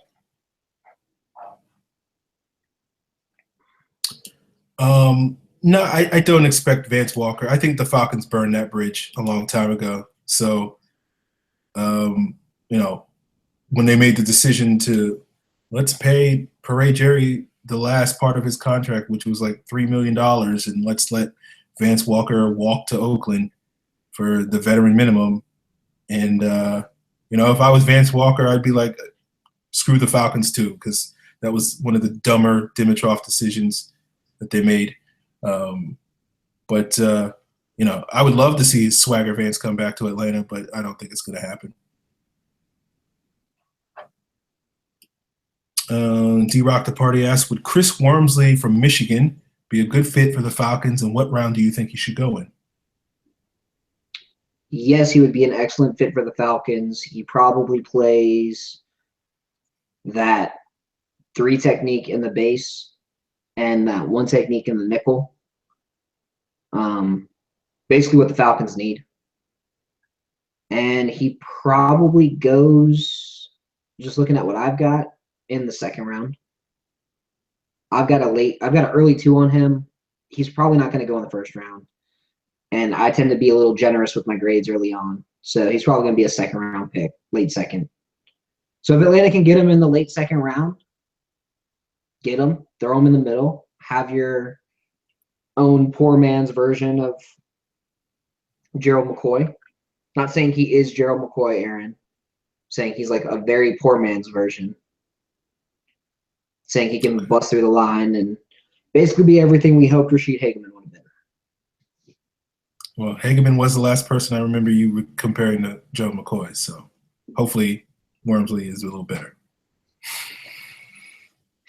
He should be. I personally haven't seen enough of him to have an opinion, so I will defer to Scott on this one. Matt Stars asked, bowl season is here. Who are some guys that are Falcons fits in day 2 of the draft to keep an eye on? Solomon Thomas, Caleb Brantley, those are guys on the interior defensive line. At guard and tackle, keep an eye out for I don't know if he already played or not. Western Kentucky. I think they're just wrapping up the game tonight. Okay. Western Kentucky has a left tackle that if Atlanta took him in the second round and said, hey, you're playing right guard for us, people would go, God damn, that guy's the next Zach Martin. Forrest Lamb. Dude is good. Dude is really good. And there's no reason for him to be playing at Western Kentucky. If he was playing at Alabama, he'd be talked about as a first-round pick right now. Probably. But I love his play. I think he's going to show out in the Senior Bowl. He's going to be a riser through the process. Athletically, he probably profiles similar to what Chris Chester did coming out. And similar to what Ali Marpet did just 2 years ago. So I would love to have him in Atlanta. Yeah, I like Forrest Lamb too. Another good one, if you are looking at tight ends, watch Bucky Hodges. The more I watch him, the more impressed I get. If you want a legitimate Jimmy Graham comparison, that's Bucky Hodges. Dude can line up anywhere, massive dude, catches everything thrown his way, runs solid routes, has good speed to burn a defense. Just a fun guy to watch. And if you're like Aaron and you want a linebacker, I always recommend watching Vanderbilt play. I don't even know if they got into a bowl game, but yeah, I think they're in a bowl. I mean, I feel like everybody's in a bowl. There's like 85 bowl, or there's like 40 bowls. So there's like 85 teams that get into a bowl. There's only like 124 teams in Division I college football. So if they're not in a bowl, I don't know who is. I'm pretty sure. They're 6-6. They're in a bowl. Yeah, I'm pretty sure they're in a bowl. I don't know who they get to play, but I think they're playing like Army, I think, right? Nah, they get to lose to NC State. Oh, okay. Now, NC State sucks too. But Zach Cunningham, he's fun to watch. He flies around the field. If there's anybody that Aaron's talking about for that Bobby Wagner type middle linebacker, it's Zach Cunningham. He's basically a more physical version of what Deion Jones has been this year. Well, that's what I want. So if you put Deion Jones and Zach Cunningham next to each other, you got a guy who can cover a tight end to where you can have Neil roam around a lot more. To where Neil really can play that Cam Chancellor role. Okay.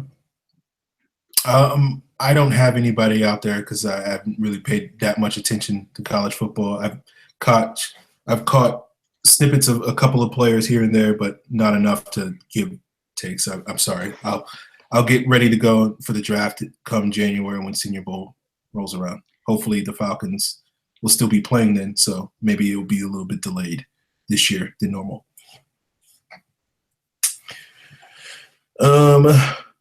Matt Stars asks, can we agree that our first 2 picks were good, if not great picks for the Falcons' needs? I mean, I was saying the Falcons needed a starting strong safety, and they needed a really good middle linebacker.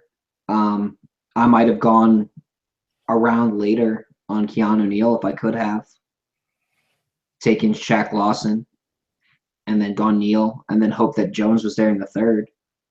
But, I mean, that's at this point, that's nitpicking. I think Neal has been a good fit. I think Jones has been a great fit. And I think having Hooper in the third round's been a godsend with Tammy out. Who would have thought that Hooper actually would have started all year for the most part? So it's prevented us from having Levine Toilolo on the field every week as like the main tight end. Yeah, it's been a good thing. Yeah, no, I think it's fair to say that our 2 picks have been very good. Have performed about as well as anybody could have expected, if not outperformed. Both of them have outperformed my expectations. Certainly, I was not very high on the Deion Jones pick. That was probably my least favorite pick out of anybody in the draft. You basically said he would bust. I didn't say he would bust. I said I didn't think he would be this immediate starter and could eventually grow into a competent starter, but just wouldn't be this sort of difference maker that I think you're supposed to try to get in the second round. And I think certainly I would admit that I was wrong about that. Whether we can certainly, put the stamp of great pick on those guys, I still think you kind of have to give it more than 15 weeks before you can sort of say it with finality. At this point, 15 weeks into Curtis Lofton's season, everybody was declaring that was a great pick, and it didn't quite work out. Not saying that, that's Deion Jones's future or anything like that, but, I many would say players. Curtis Lofton's time in Atlanta was good for him. It was his time after Atlanta that he looked like shit. Curtis Lofton was not a bad pick. That's not what I'm saying. I'm just saying, like, at this point in Curtis Lofton's career, everybody thought he was going to be this fixture in Atlanta and one of the best, second only to Jesse Tuggle in the annals of great middle linebackers for Atlanta. Given our history of having some poor middle linebackers since Jesse Tuggle, that may still be true. But it's one of those things where, like, at the end of the day, everybody says it, and it's true. You got to wait at least 3 years before you can really judge a pick, because some guys come in really strong and then sort of, fizzle out. Some guys, come in a little slow and then come on strong. Like, 3 years into Jonathan Babineau's career, you would have said, oh, he's not very good. He's kind of a bust. He's a backup defensive tackle. But then if you just waited 2 more years, you would have said, oh, he's one of the best D tackles in the league. 3 years into Deshaun Merriman's career, you would have said he's the greatest pick defensive player in the NFL. This is one of the best picks ever. And then if you had waited 2 more years, then he would have been basically, his career was over. So. Yeah, I mean, whatever. All right, guys. That's our show this week. We appreciate all you guys tuning in.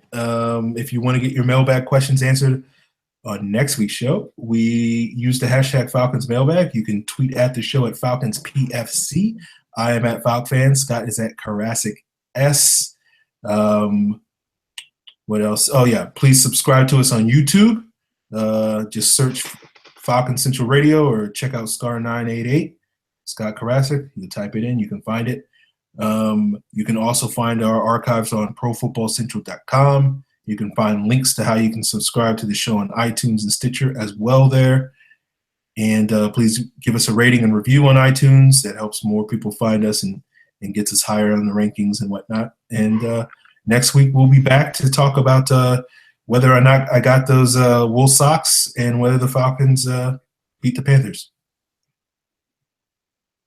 Boy. You and your wool socks. Yeah, they're comfortable.